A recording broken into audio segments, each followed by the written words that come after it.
We ready? We ready? Whether it makes you laugh, cry, scream, or fly, there's a song for every emotion. We're Mike and Priya, and we talk about the songs that make up the soundtrack to your life. Because life is in the lyrics.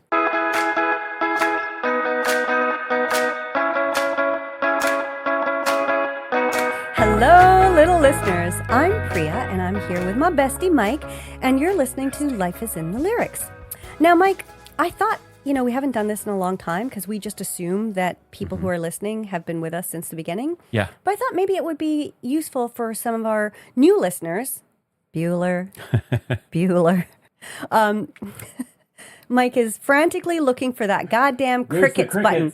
Fuck's sakes, There Mike. we go. Don't you label them? I tell you every time they're know. labeled. I just Put can't your read glasses it. on. But if I put my glasses on, then I have to see you clearly. Oh, and that, my friends, our dear little listeners, And that is the what podcast. this podcast is about. Okay, Mike, in all seriousness, tell the people. Tell the new listeners. Tell the people. Yes. What Okay, do we little do here? listeners. Life is in the Lyrics is a podcast where Priya and I, we pick a theme. It's musically oriented. Oh, okay. And we talk about different songs and lyrics around that theme. Right. And it sparks conversation about life. Oh my God, this sounds amazing. It is amazing. I want to listen to this podcast. You should listen. Although I've been continuing on my journey down the You're revisiting? the revisit of our episodes, and I just listened to an episode where you talk about how you have a difficult time Okay. listening back to the episodes because you get annoyed at how much you talk. Yes, but I also said that last week. Oh yeah, Were you that's just right. listening to Yeah. that episode? I did. I just Oh, listened to okay. that episode. Yeah. Did Right. you just say that last week? I did. Are you sure? You remember that? I'm quite sure it was either last week or the week before. Priya. Because, Okay, sorry, go ahead. no, you go ahead. No, I was just going to make a comment about how we are ridiculous about our Yes. memories. Yes. We have a difficult time remembering what we said. Yes. What? Yes. Yeah. And then certain things that we do think we remember Yeah. are really not accurate Okay. memories. That is all very true. Mm-hmm. However, in this instance, I do remember it was within the last 2 episodes that we recorded Mm-hmm. that you were talking about listening to all our catalog, Mm-hmm. our back catalog, and you said it's been like a video diary or like a Audio diary. And then I was saying, yeah, I'm also listening to them, but I'm a bit behind you because I do find it hard to listen to myself Yeah. take over every episode. So you know what my new motto is? What? Shut it. Yeah. Shut it. You actually mentioned that in an episode. I think it was the last one same where you episode, said, yes. yeah, so I'm just not going to talk anymore. No. Oh, my good night. Even the episode that you boycotted, Yeah. the exercise episode, Right, I was right. grocery shopping when I was listening to that, and I actually burst out laughing God. in the grocery store as I was listening to you saying, yeah, out of protest, I didn't prepare, therefore I have nothing to say. That's right. You had a lot to say in that episode. I feel like I contained myself. Yeah. Did I not? Yeah, I think you did. I tried. I know. I I'm just trying don't know so anymore. hard. Yeah, it's Mike. okay. This is part of the appeal of this podcast. I think. I think a lot of listeners tune in to see, will she or won't she? Right. We should have like a scale, like Priya dominated. She steamrolled Mike 45% of this episode, and then 75% of this episode. It's mostly going to be over 60% most You of think? the time. I think Yeah? so. I don't know. think so. Well, Maybe we'll not see. this one. There's your challenge, Maybe little not listeners. this one. There's your challenge. Listen to those episodes and let us know. That's right. That's right. Okay, so this is our second season for all of you who are new to the podcast. And we That's have right. been recording how many episodes? Like, what's our recording schedule or release schedule? I'm sorry, what? What's our release schedule? Like, how often? We release an episode every week. Every Wednesday. week, yes. 5:30 a.m. Toronto time. Okay, Eastern Standard Time. Eastern Standard. Yeah, that is insane. I still think that's insane, but we've been doing it and we've been having a great time doing it. Yeah. Folks, so this is our second episode of our second season. Mucho exciting for us and hopefully for you out there as well. That's right. And we thought for the first few episodes this season, we're going to focus on topics that talk about second acts and second albums or anything that has something about the second time around. Yeah, because that makes sense, right? Yeah, because this is our second time around. That's right. But we're not doing this for this episode, are we, Mike? Why not? No, and I don't know why this is the outlier because, but I do know why. This is why this episode doesn't fit what we say we're going to do. Right. Because we say that shit all the time. Right. We always say, we're going to do this. Yeah. We're going to do that. We're going to read out. We're going to Read our emails. We're going to new song. We're going to have like our rant section. We don't do any of that shit. It just comes and goes. True. However, we have been pretty good about sticking with the new songs. Don't be a contrarian. No. Why is that contrarian? I'm agreeing. Yes, and a good improviser always yes and. Yes, not and, yes, yes. but. Yeah. We have let a lot of things go by the wayside over the year. Okay, so I was thinking about this. I was thinking about this as I've been listening to our episodes. We come up with these concepts that we want to put into our podcast. And initially when we're thinking of them, I think we think of them as being every week we're going to do this sort of thing. The reality is we do them, but they're not like an every week thing. Sometimes they happen, right. sometimes they don't. You're right. I We mean- have been doing rants. We always rant. just We're always natural. ranting about something, even if we don't say, this is the rant section. Yeah. And I'm always raving as well, like ranting and raving. That's Are my you? thing. Raving. I don't really know what the raving part means in that. Rant and rave. Yeah, I don't know. Ranting and raving. She's always ranting and raving about something. Yeah. Well, that's me in a nutshell. Yeah. Okay. So we're not doing a second time around episode. No. What are we doing, Priya? Well, before we do that, before we do the big reveal, Okay. do we have some music for a reveal? No, Mike, hold on. before we do the big reveal, yes, let's catch up. 'Cause It's been a week. So I mentioned that I've been listening to the previous episodes. Yeah. I'm still on that journey. And What number are you at? I don't know because I've just started jumping around okay. now. Yeah. I think I'm probably about halfway through. Yeah. Wow, that's a lot of listening to I us. know. It is a lot. That's it is like a lot. Yeah. 25 hours Yeah, of it is. us, Mike. I know. Oh, But you know what? Some of our episodes I really like. I know. I do. There's some of them. Yeah, some of them are really good. Yeah. Me in particular. Well, okay. Well, that's fair. And what about the others? Some of them are really good. And what about the others? No. No. Yeah, some of them are better than others, and that's just because when I think about I'm thinking about how that episode went, and just the You're vibe. dissecting it. Yeah, now. yeah. So it was good. Okay. But we had talked about how we couldn't figure out how we got to 53 episodes. That's right. This is how we got to 53 episodes. Okay. So there are 52 weeks in the year. Yes, there And are. so the 53rd episode was really the first episode of season 2. Okay. Because we did that episode for our anniversary. That episode, the 53rd episode, came out the week that we launched our podcast. Okay. Okay, so technically, yes, I see what you mean. Yeah, Okay. We had yeah. yeah, okay. We pretty. We so pretty. We real pretty. So I was out. Not I was too smart. not too smart. So yeah, I was out walking and I made some notes. I had to keep stopping and dictating some notes because I was like, oh Jesus, we're so ridiculous, the two Yeah. of us. And then I'm like, as I'm listening to these episodes, I'm thinking, and this totally ties into the memory issue. Okay.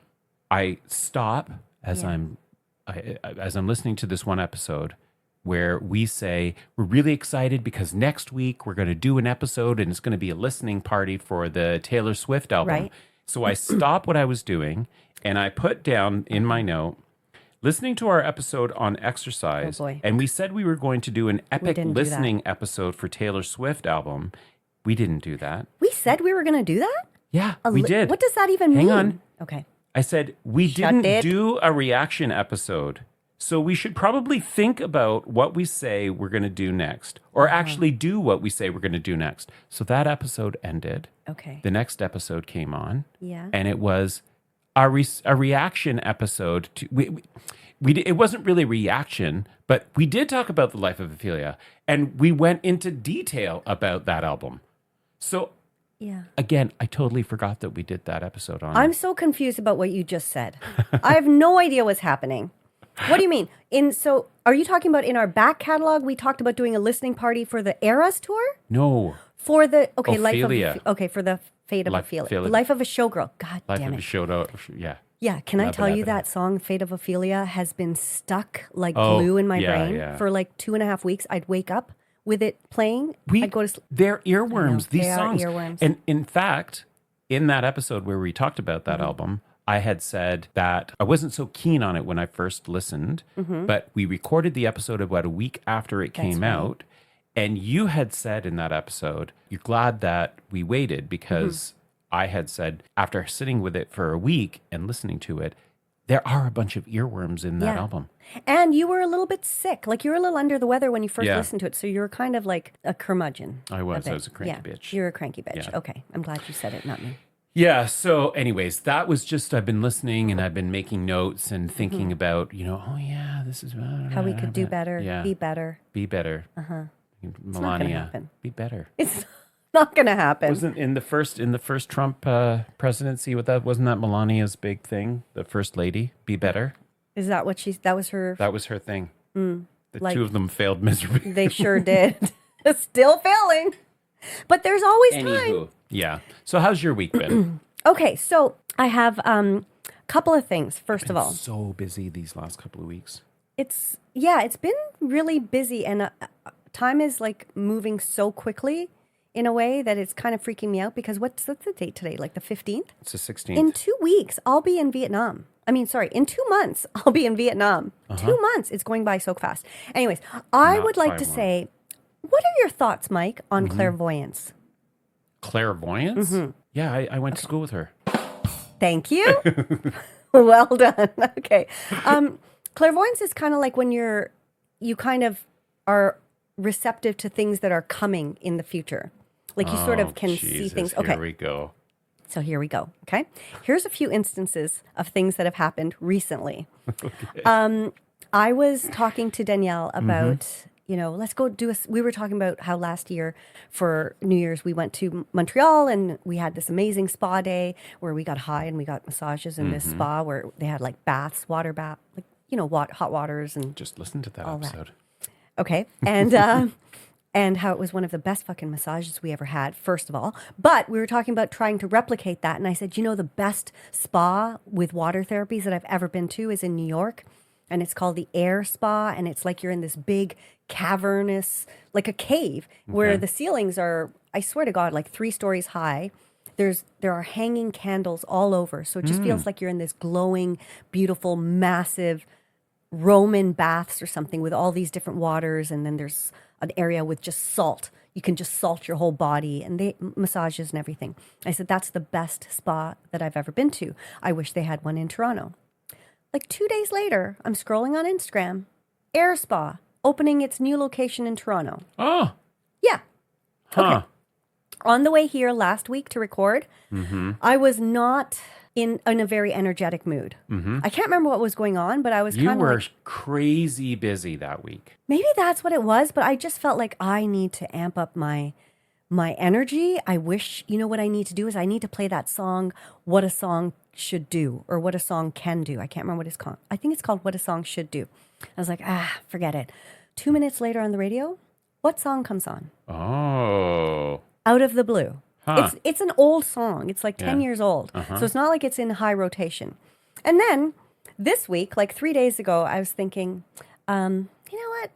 I haven't had a business meeting in a while. Should I message him? And I thought, nah, I don't want to. If he wants a business meeting, he'll message me. Who messages me the next day? Huh. Wow.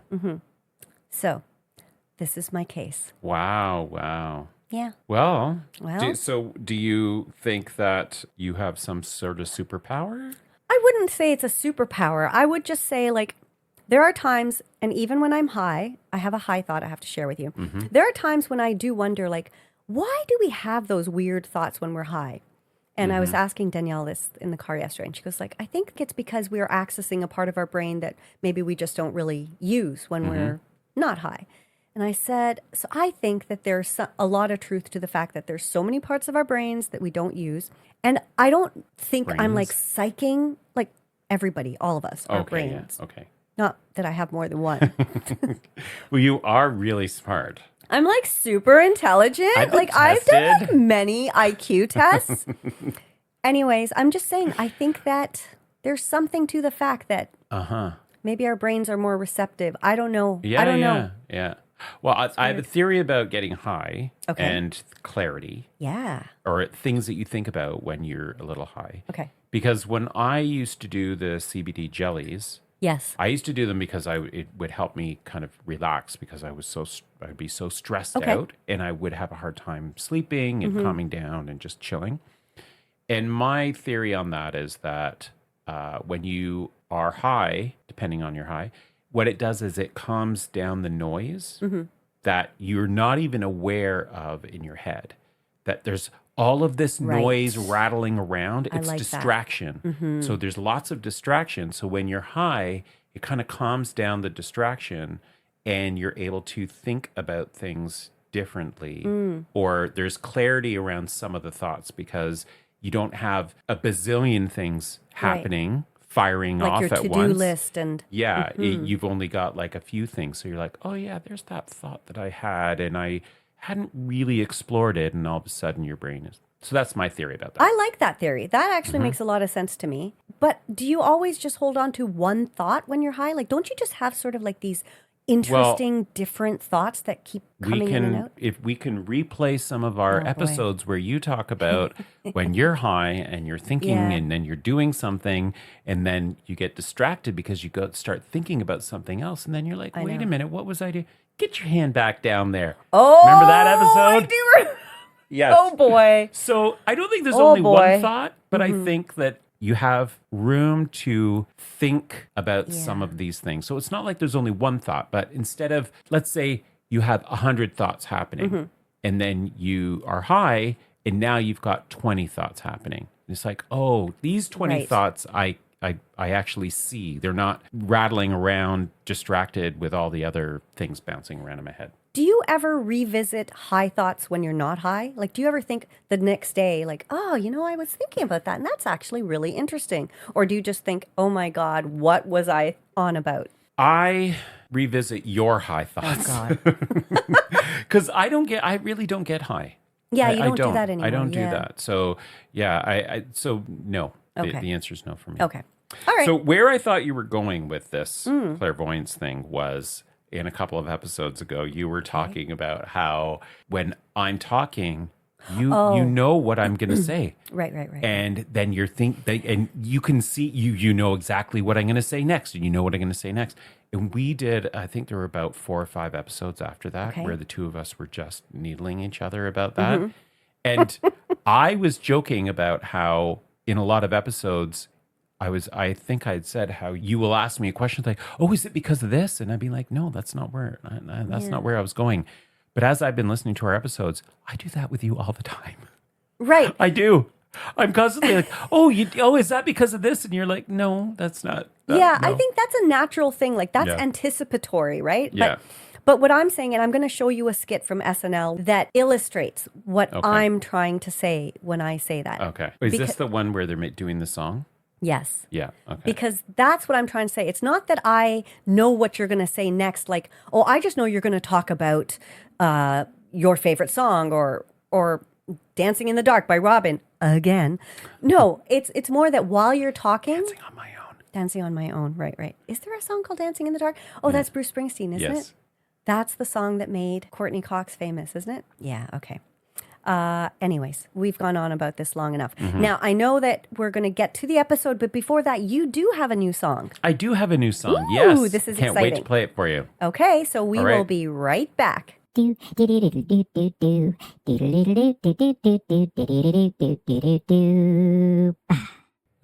so what did you think of that? So, first of all, the song was Dopamine by Robyn. Yes. I really enjoyed it. Yeah? It's a good song for exercise or like dancing. It's got a good groove, eh? Yeah, it really does. And I like the sort of echo on her voice. Yeah. And then the underlying beat, like dope, dope, dope, dope, dope. It's really cool. Yeah. It's really dope. Yeah, it's dope. Hey, is that where the term dope comes out? That's dope? Is it like a short form of dopamine? I think. Maybe. That would make sense. That would make sense. So were you able to catch any of the lyrics? I know it's just dopamine, but it feels so real to me is what my brain caught most of the time. I didn't catch a lot of the verses. Yeah, so she says things like feeling deep down inside, and I don't know the lyrics, and I don't have them in front of me. You sang every lyric, Mike. I know, but the song it really makes me think about this podcast and how she's not singing about anything specific. Right. But it could be applied to anything.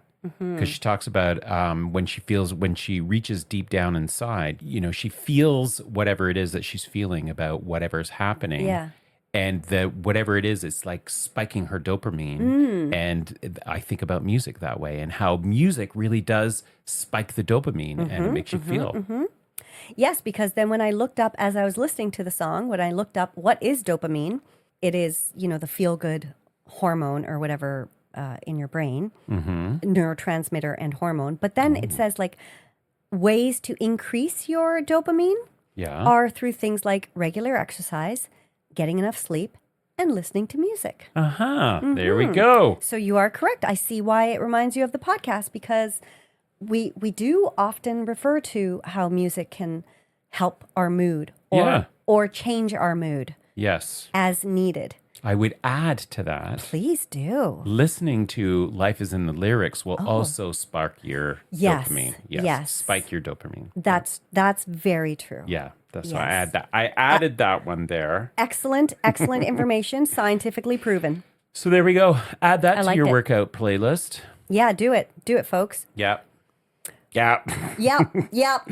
All right. Well, that was our new song. That's a new song series. Okay. And so now we're going to move on. Yeah. And what is to the actual episode? What is that episode, Mike? The episode is we're going to give our hot takes on Rolling Stone's 250 greatest songs of the 21st century. Whoa. Settle in, listeners. Okay. This is our marathon episode. We're doing it for 24 hours straight. I think it would take a lot longer the way we chit-chat. The way we go on and on. The way I go on and on. Don't worry. We are only covering the top 5. Top 5. Okay? Top to 5. make it easy on you. Listening. We only have so much time. That's right. So. But I thought we would read out the top 10. Yeah, just for let's interest do it. sake. Yeah. Okay. Starting from 10, climbing up to number 1. Number 10, Thinking About You by Frank Ocean. Yeah. I was not familiar with this song. Either was I. Okay. In fact, I went through all 250 songs. There's a lot. There are a lot that I am not familiar with. I know. The black music is something that you and I really got to get our, we got to get our shit together. We got to get our shit together. Because there's a lot of rap.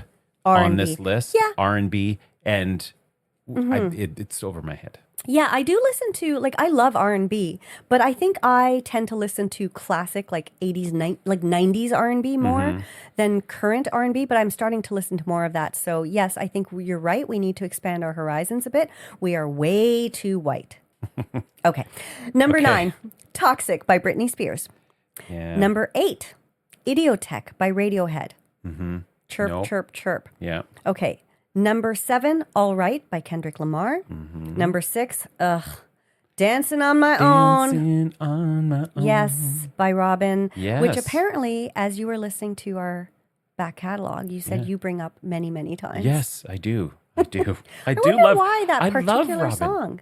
Dancing on My Own and Call Your Girlfriend. Oh, yes, you mentioned that one a lot. Okay. And then the top 5. Top 5. Coming in at number 5. Are we going to wait and talk about number 5 as the last thing? Yes, we are. Okay, so we're going to do numbers 4 to 1. So, shall we just get into the discussion then? Let's do it. Number 4 is Seven Nation Army by the White Stripes, released in 2003. Yes. Yeah.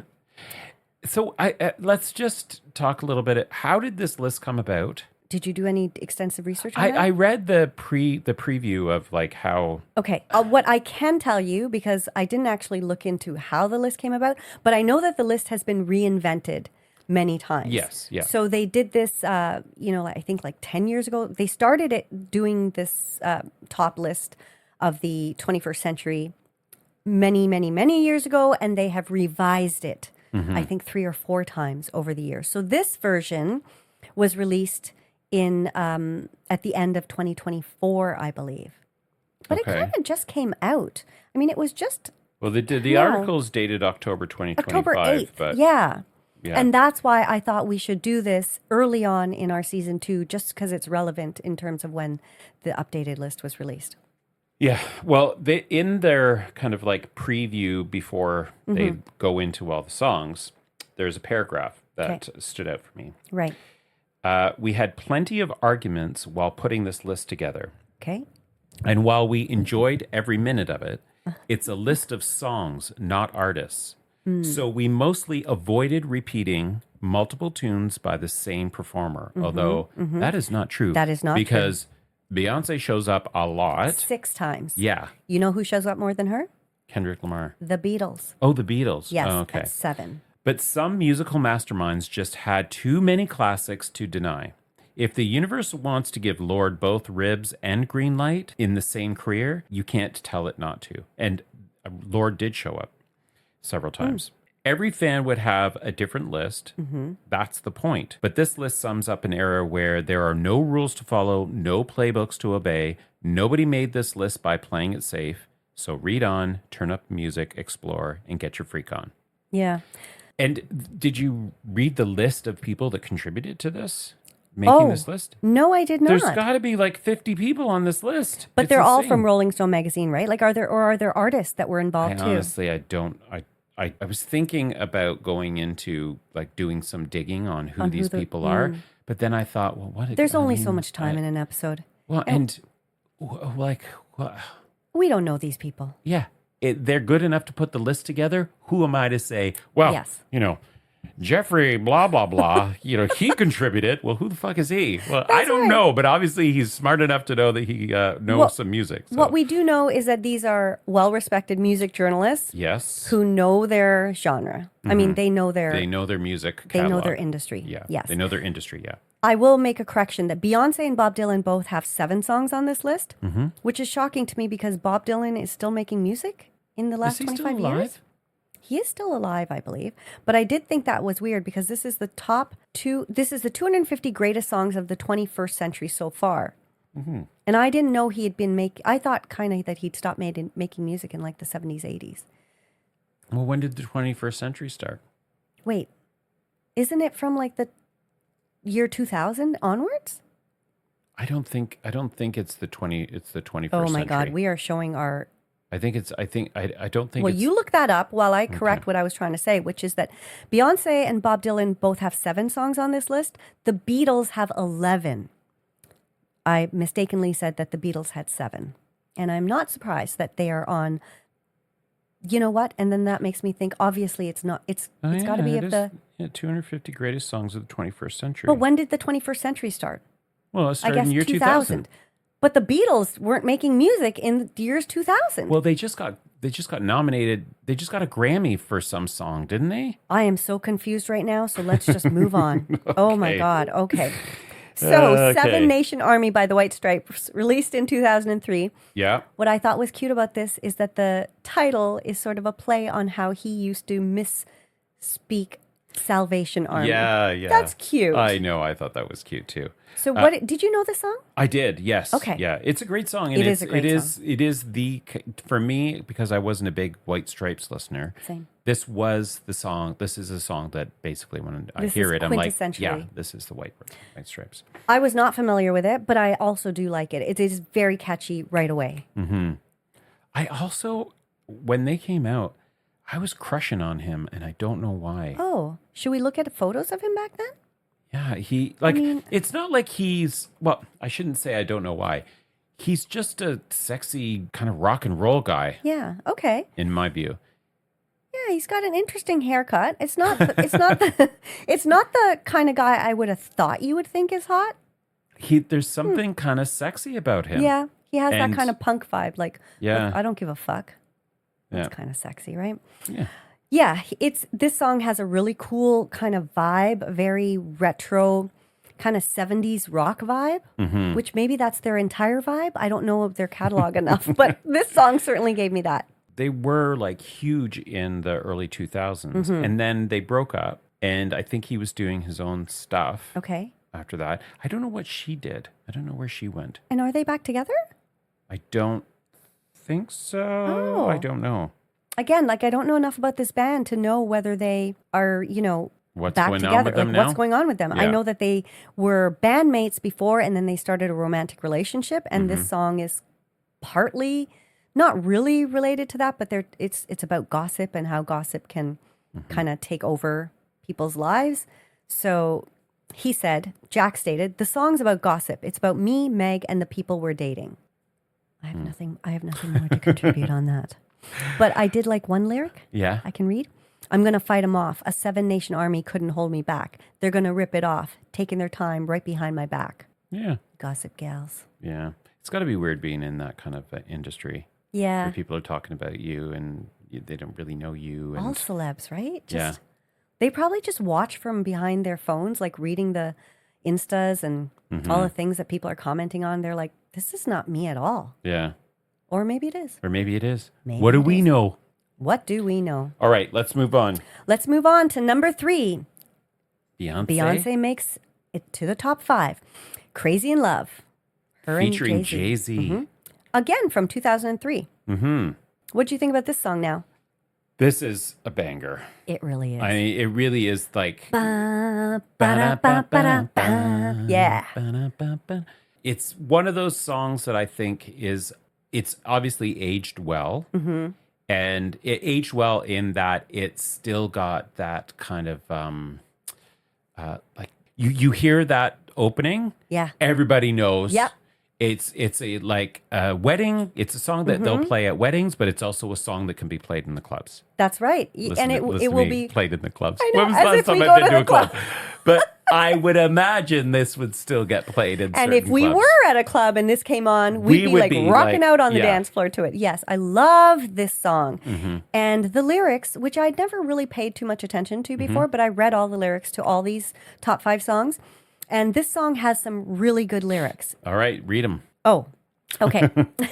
I did not actually isolate a lot of the lyrics, but she does say, "You got me hoping you'll page me right now," which that line just kind of stuck out because I was like, oh yeah, holla back to 2003 when pagers were a Right. thing. Yeah. It was just so Did cute. you ever have a pager? Never. Neither did I. I don't know why I never did. I went straight from rotary phones, like home phones, to cell phones. I never did the in-between stage of a pager. Yeah. Did you ever have BlackBerry? No. Yeah, I had a BlackBerry. I had flip phones where you'd have to Oh yeah, press yeah. the number 444 to Yeah. get to the right letter you wanted. Yeah, I remember Oh, that. that was annoying. I had a flip phone when I moved to Toronto. That was a long time ago. Yeah. It's like 2000. 2003, yeah. Yeah. But this you one never takes had a us back. pager. I never had a pager, Just no. think of all the business partners you could have been. I was too young and innocent to have business partners back then. 25 years ago? Oh, Priya was a different version of herself. Was she? Yeah. Okay. This was probably right when I started work on the sex show. So my sexual awakening had Awakening. yet to begin. Ah, yes. Oh no, do the burr, burr, burr, burr. That's it. Oh my God. That's what I do every time that's my sound effect. Oh, is it? No. I think wouldn't this that be one's funny? better. Yeah, it's like, Sexual Awakening. I Yeah. like that. It's very Yeah. dreamy. Mm-hmm. Did you know that Jay-Z improvised his rap verse in 10 minutes in the studio for this song? Oh. How does it go? Ah, come on, Mike. Do not do that to me. I'm not going to try that. Have you seen the video of them performing this live and Jay-Z doesn't No. do his rap part at the beginning? What does he do then? He just missed his cue or something and he just didn't do it. And she's kind of looking at him like, Oh, no. what the fuck, dude? So what's happening then? Yeah. Nothing's happening? So she just gets into it and she does her thing. Good for her. And I have a thought about that. Okay. So we are consumers of these performers and we think, I don't know what you think, but we're so used to seeing, you know, these professional musicians perform on stage and do music videos and all the rest of it. And when I hear these stories about how things go wrong and just how they're able to just keep going and they're so professional about it, it reminds me that this is a job for them. They're working. This isn't just about entertaining us. That's something that we get out of it. But for them, this is their job. Like they have to remember every single cue and every single thing that happens. All the choreography as they're singing. Yeah. What if they have a wardrobe malfunction? They got to keep going. Yeah. What if they trip? Yeah. What if they're in a bad mood? What if they've just got some terrible news? Have you seen that Katy Perry documentary? No. Did you ever see that one? No. Oh, you should watch it. Okay. It's really good because it was filmed when she was doing her California Girls tour. Right. And that My was favorite also Katy Perry era. Yeah, that was also when her marriage ended. Oh. And there's this scene of her. Oh, with Russell Brand, that Yeah. marriage? Okay. And there's this scene of her, and she's in her costume and everything, and she's underneath the stage, and she's on the platform that's going to rise her up, and she just found out that he left her. Oh, my God. Did it by phone. Classic. And she's crying as she's on this platform, and it's starting to rise, and like thousands of people are going to be seeing her perform, and she has to do her thing. Oh my God. Was her makeup like all running? Like, how did she pull it together? No, it's amazing. It is. But it just, it's just amazing how these people are professionals. They are pros. And it's easy to criticize them when they're like, oh, they've done this, or, oh, they made a mistake, or I didn't like the way they changed this. Anyways. And it's also easy to criticize, like, oh, they're millionaires, like they make so much money. But like they are still human beings in a moment where you've heard some devastating news and you've got to now for the next 2.5 hours or whatever it is, be sunshine. The wealth part, though, the gap is like pretty ridiculous. Well, but I don't disagree. I'm just saying that you that cannot doesn't take away from the fact that they're humans. and they have- exactly. Exactly. Now, have you ever seen Beyonce? No. Live? Have you? I have. What? When? Yes. I saw her live at Dundas Square. She did a free What? concert in Dundas Square. Oh my God. This must have been like early 2000s when she was... we were working at KMH at the time. Okay. And I was walking, my route home would be Queen Street, and I'd cut through the Eaton Center. Right. I'd come out at Dundas Square, and then I'd go continue on home. Came out at Dundas Square, and it was packed. Like that whole Dundas Square, Yonge Street, the intersection, you could not move. It was jam-packed with people. And I was like, what the hell's going on? So I weaseled my way up to the stage, and sure enough, she came out. I had no idea what was going on.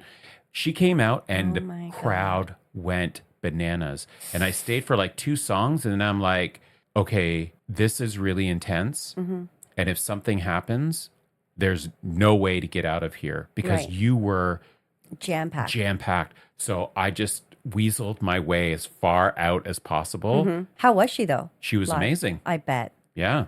I would love to go see her live. Yeah. She was really good. Yeah. So I saw 2 songs. 2 songs. I mean, hey, that's better than what I've seen. This song, like, okay, so I didn't really write down any specific lyrics, but when I was reading them, what I thought was, it is so relatable of that feeling of just that kind of euphoric feeling you get when you're just so crazy right now. Your love's got me looking so crazy right now. Got me look, and she just repeats that in the chorus, but she says, I look and stare so deep in your eyes, I touch on you more and more. I'm not going to sing it because her cadence is like really fast. When you leave, I'm begging you not to go. Call your name 2-3 times in a row. It's like, who hasn't felt that feeling of just, oh my God, I feel crazy. I don't feel like myself right now. I can't even control myself. Have you ever been crazy in love? Yeah, sure. Yeah. Yeah. That first euphoric kind of, maybe euphoric isn't even it's partly the right word, but also that just sort of insanity that you get. You just get so caught up. It's another I good just song. think it's dopamine. Yes, that's right. Because it feels so real to me. Right. Oh, it's all coming full Tripping circle. on my chemistry. Amazing. See, you do know the lyrics, Mike. I don't know the lyrics. Okay. All right. Moving on to number 2. Yeah. By Matt. I don't know this band. I did not know this song. Also from 2003. Yeah. Called Maps. Yeah. I'm sorry. I keep saying yeah. Yeah. I did not know this song either, but then I listened to it and oh my God, is it ever good? I can see why this is in the Then top. please tell me, because I did not understand it. I don't know if I was also very influenced by the video. It's a very intense video. I feel like I should have watched the video because I read a lot about it. Yeah, the lead singer, she's so compelling in this video, and her emotion as she's singing is so palpable. raw. It's very. Now, do you know palpable. why it's so raw? No, why? Because the guy she's singing about was supposed to be there for the video, and he didn't show up. Oh. And so those are real tears. Oh. She was actually very emotional doing this video. Huh. And the title Interesting. actually Reminds refers. me of another artist singing about a Who's that? boyfriend that never showed up to something. Oh, I think we're going to get to that soon. Mm-hmm. But They were an art punk New York band, and it's again 2003. I did say that. Did you? I did say that. Sorry. I'm pretty sure I said that. Okay. But it's, I think, the fourth or the third song. It's the third that's in from- the top 5. Crazy. That's 2003. The title is supposedly stands for "My Angus, Please Stay," because There's a theory about that. there's a theory because her then boyfriend's name was Angus Andrew. So yeah, a lot of reasons why the video was so affecting. But did you listen to the song as the video version, or did you listen to the song first and then watch the video? I watched the video. Yeah. I think maybe I needed to do that because when I listened to the song, I was just like, there's no lyrics to this. No, I think it's great. There's no lyrics. There is one verse that says, "Madoff, don't stray. Well, my kind's your kind. I'll stay the same. Pack up, don't stray." The rest of the lyrics But Priya, is just, wait, they don't love you like I love you. They don't love you like I love you. Wait, they don't love you like that's over and over and over and over. a quality song is not just about the lyrics. This is True. obviously not on the top 5 because lyrically it's some But brilliant song. I feel like lyrics have to be okay. Without the lyrics, then you're saying you got so affected because you watched the video and her emotion was palpable. I didn't watch the video, so just listening to the song, I'd be curious what your feelings would be about it. Yeah, Because I just felt like, okay. But I really liked the song too. But I guess I was influenced by the video. But I thought the song was great, and I was like, how did I miss this? Because I wasn't really into the art punk scene. Yeah, I don't really love it. It's 90% of the song is just her saying they don't love you like I love you. And I just felt, okay, well, that's like. So you're really drawing on the power of the lyrics. I think that to me is an integral component of what makes a song really good. If I'm looking at creating a list of top songs, if I'm just saying these are songs that I love for dancing or these are songs I love for just, chilling out, then maybe I'm not paying so much attention to the lyrics. But with this song particularly, I listened to it a few times and I was like, I do not understand. And they talk about her powerful vocals. I'm like, I don't really get a sense of really powerful vocals on this song when I'm just listening to it solely musically without watching the video. So I will watch the video and see if I get a different impression of it. But I was kind of like, I do not understand why this is number 2. Okay. So. All right. Yeah. So number 1. Get Your Freak On, Missy Elliott. 2001. What'd you think about that? When I just looked at the list, I was like, okay. What did you think when you first saw it? I'm fine, but it goes back to our whole point about how we don't really, this is a genre of music that you and I are not necessarily the right people to comment on because we don't really know enough about it. Right. And, when you look at this list from Rolling Stone, there are a lot of rap songs on this list. There are. Now, I do have to say, though, that I really like this song. Like, I think the music of this song is so cool. Instantaneously, it's like, it's got this hook that is so catchy.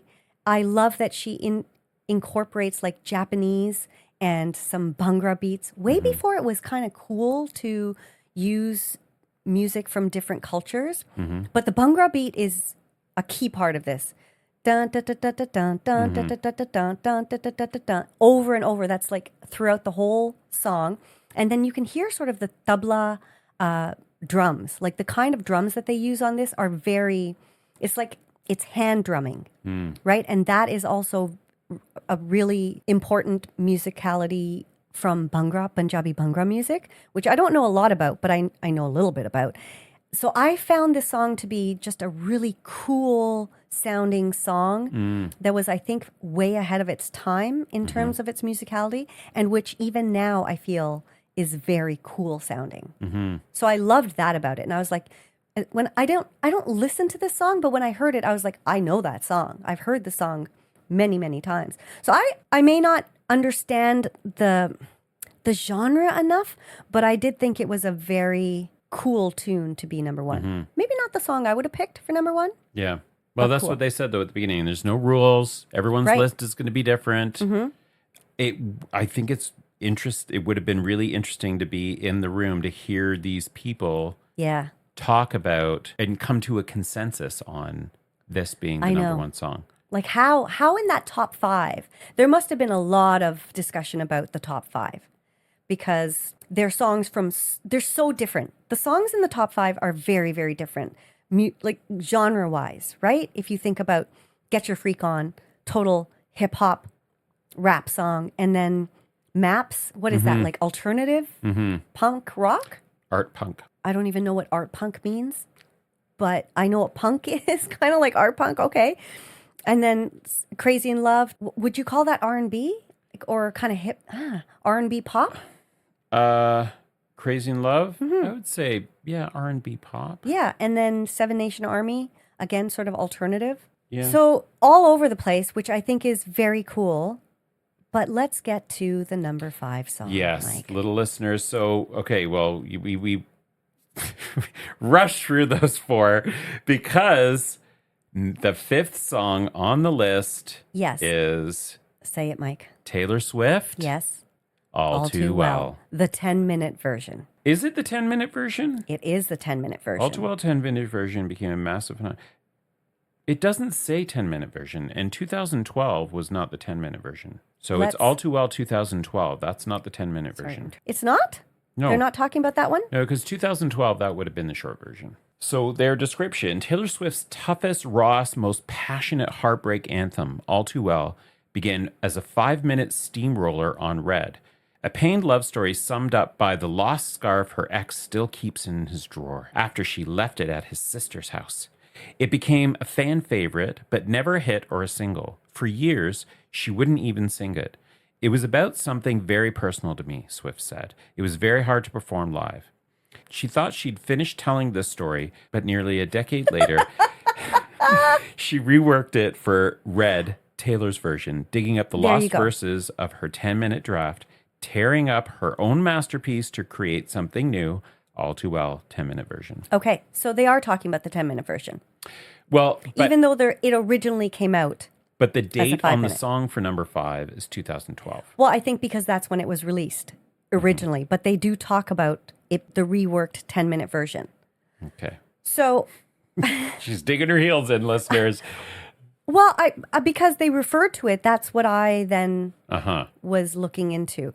There are just some interesting aspects about this that I found in my extensive research, okay? Which is that it is the longest number 1 hit in history.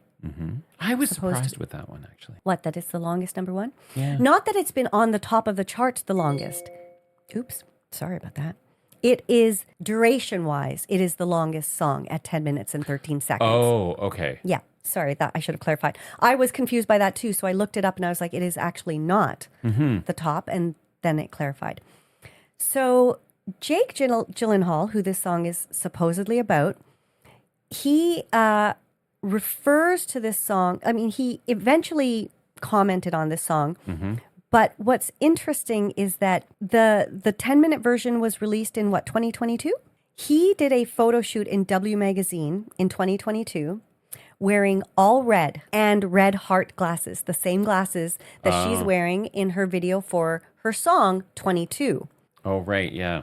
Right? And then in W Magazine's IG post about this photo shoot and this cover and this article, the original tagline for that Instagram post was Red, Jake's version. But then they changed it. And so now when you go to look at that post, it doesn't say that. They changed it. Oh. So I thought that was kind of interesting. And why did they change it? I don't know.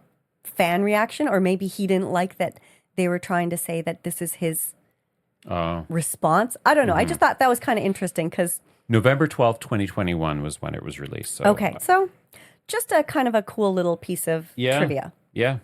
I don't know where to start with this. Okay. So Mike, you start, because I can go on and I will just, you say what you want to say. I will just pick out some of the lyrics that I think make this song so devastatingly relatable. Yeah. So you go. Love this song. I'm definitely in the camp of those that are all too well fans. My husband is Not a contrarian. Yeah. He very vocally declared that he is not in the camp. He thinks it's overhyped. And yet when I put it on, he does get into it. But no, I think it's I want to say it's a classic Taylor Swift story song, right? Like it really is, it emulates everything that she's about as a storyteller and a songwriter. But the thing that I think about, especially with her, because she writes a lot of songs about what's going on in her life at a particular moment. And I wonder, I would love to ask her, and I don't know if it's been asked in an interview, but I'd love to know if the meaning of the songs change as she's gotten older. Like to her? To her. Oh, so, interesting. because when, like just reading this, where Yeah. she says, it's something very personal to me. It was very hard to perform live. Because she didn't perform it live for years. I know. And so, but now that you're further away from that incident, and so many of her songs are reflections of things that she was feeling about relationships that she had in her life. Yeah. So I do wonder, like, when she's performing these songs, Does it take her does back? it change? Yeah, because if it takes her back, that would be, I think, really hard as a human being to be, Right. rip that scab over and over again. So I just wonder if, the meaning of these songs actually shifts and it becomes less about what it was initially written about and perhaps about now for this song, for example, it's about the phenomenon that it became and the Oscar nominated short film that she, and the Grammy winning video. yeah. Or short So, film video. you know what I mean? I do. And I think it goes back to what you were saying about Katy Perry, that the show is the show. It is a performance. It is their business. It's their, it's their work. So you have to bring an emotion to it every time you perform it, even if these songs don't relate to you anymore. And you bring up a good point, because now that she's engaged and she's in love, like if she were to sing this now on stage and when she was singing it on the Eras tour, while she was famously writing Life of a Showgirl, all about how she's so happy in love, was it weird for her to be singing about this heartbreak from so many years ago, like 15 years ago? Yeah.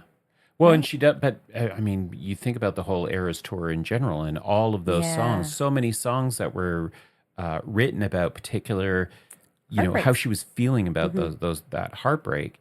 And I think, okay, well, what is going on in your mind when you're singing these songs? Yeah. Or over a period of time, do you have moments where you're like, okay, it really has opened up that drawer or opened up that memory? Or is it just like, I've rehearsed this so many times and I've performed it so many times and it's kind of, just rote?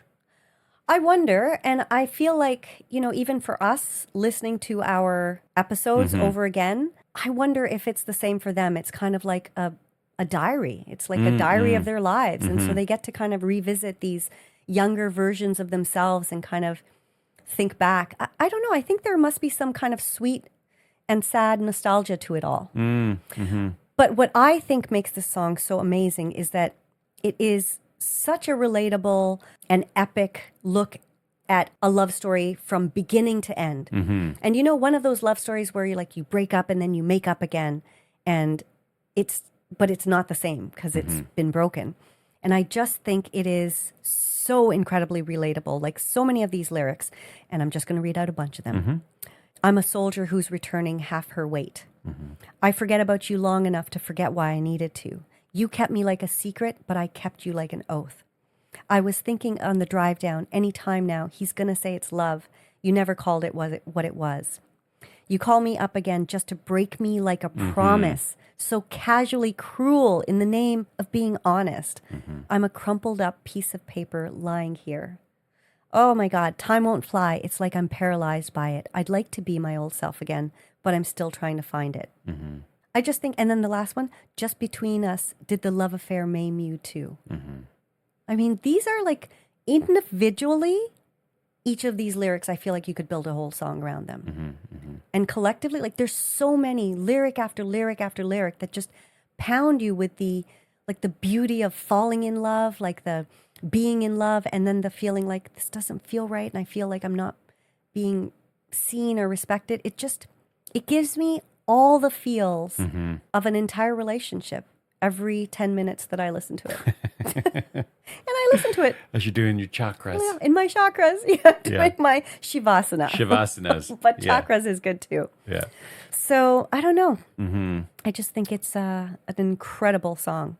How often do you listen to the short version of this song? Almost never. But I have been thinking that I want to listen to that first 5-minute version. And also, there's not just those two versions. There are like the sad girl version, the Long Pond version. Like she has many versions of this song. Oh, well, the Long Pond is just like it's acoustic, basically, right? Yes, but she has so many different versions of it that it would be interesting to just listen to them all once, and see like how they're. But the lyrics aren't different in them. They're not different lyrics, Okay, but they're different lengths, and so I think not the composition, but the way she sings them and the music it is slightly different. The execution, yeah. It's really cool how she does so many different versions of it. Yeah. Do you remember when she sang this in the concert? Yes. And? I remember everybody singing, "Fuck the patriarchy, keychain on the ground." Like how people were almost waiting for that line and they really gave it. Yeah. I remember being with Maya. And I remember being with you guys singing this song, and everybody was just belting it. I think more so than maybe any other song, because it gives you time to get into it. Yeah. Do you remember? And it is, totally, yeah. But it's kind of like a phenomenon in a way. It is. Right? I mean, it's pretty remarkable that she never actually released this as a single. Yeah. And the fans brought it to what it is today. And it's got this own lore about it. Yeah. Yeah, it's a very cool song. I think for people who are, those people who say, I'm not a fan of Taylor Swift, but I like her as a celeb or as a person or her values, whatever. I think this would be a good song to listen to. It is a long one for sure. Get a cup of coffee or a gin and Dubonnet. But I just think like it is very hard to negate her skill as a songwriter and as someone who can tug at the nostalgia and heartstrings. Yeah. Yeah, I just saw something recently, a video. It was like a writer's retreat. These young songwriters are in a room and there's a panel and they're talking, and one of the songwriters gets up and she says, okay, so, I'm going to say something that's kind of like controversial, but, I think Taylor Swift is probably like the most basic, white girl you could possibly have. And her writing is amazing. Okay. But as a musician, as an artist, she's like just a basic white girl. And everyone's like, oh. But then she elaborates. She's like, so what is it about her that makes her this phenomenon? And then the video kind of goes off and it gets cut off. And it poses so many questions about art and how subjective it is. Absolutely. And how you need to be in the right place at the right time. Or you need to be able to tap into something that, it's like the pulse of something. You need to have that kind of capacity to do that. She's an incredible lyricist. And her performance, she's a professional. But I kind of see where she's coming from in terms of like when you look at how much talent is out there. Yeah. How is it that some rise up to that level of stardom? And others are just kind of, sometimes they never even get any. You're right, because your girl, Carly Rae, you've said several times that she should be at, you know, on the same trajectory as Taylor, or even like as a Sabrina or a, you know, like Olivia or Billie Eilish. Like she should be at that level because she has amazing songs and she has really good lyrics. I don't know what it is about Taylor, but her fans definitely have been along with her for the ride for the last 17, 20 years.